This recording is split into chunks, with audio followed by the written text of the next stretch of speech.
In this video, we'll learn how to use iTunes to sync music, podcasts, videos, apps, and books and PDFs. Alright, today we're going to show you how to sync an iPad with your iTunes. You can transfer some files over to your iPad using iTunes. Here we are in iTunes. You might be familiar with this screen already. Right now I'm in my own library looking at music. This is music that's on my computer. There's also movies, which I don't have any yet, so nothing shows up here. You can do TV shows, podcasts, books is another one. I have 2 books up already. So we want to transfer these things over to the iPad. But the way we do that is you need to have them added to your local library first. So let's say I wanted to add a movie onto my iTunes library so I could transfer it to my iPad. You do that in the File menu. Go to File, Add File to Library. It doesn't matter what type of file it is. You can add music this way, you can add PDF books this way, you can add videos this way. So first I'm going to add this iPad user guide, which is a PDF. I've added that to my library, so now under library, when I click books, I'll see that iPad user guide right here. I also want to add a movie just for demonstration. So we'll go add file to library. I have a wildlife video on my desktop I want to use. Select it and click open.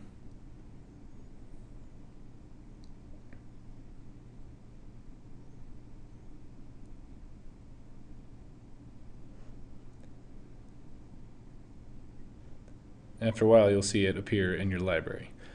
So if you want both of these things to transfer onto the iPad, on the left hand side here under devices you can see my iPad listed.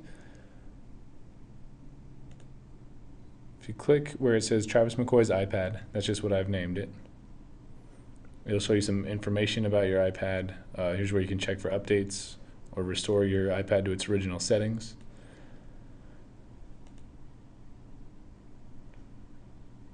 Under Info, you can decide whether you want to sync contacts from Outlook, calendars from Outlook, things like that with your iPad.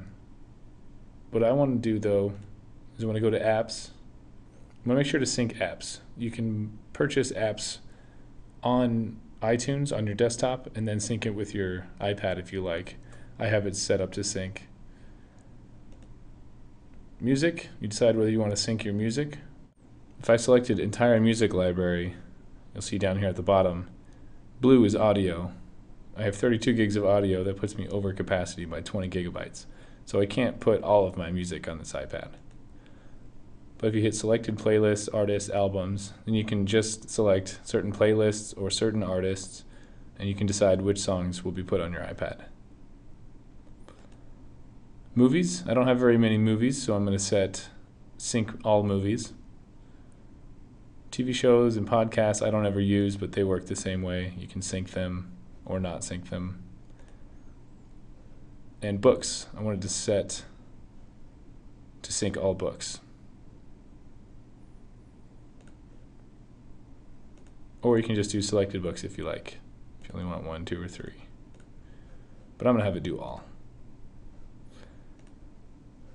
And photos, you can have it sync all photos from your computer, which might be a lot, or you can just do selected folders. I sync photos from an MLFTC folder that I have, so it only syncs some photos from there. Once you have everything set that you want to sync, in the bottom right, just click Apply.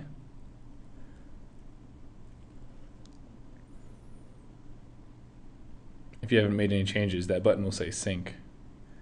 And up top you'll see that it's syncing.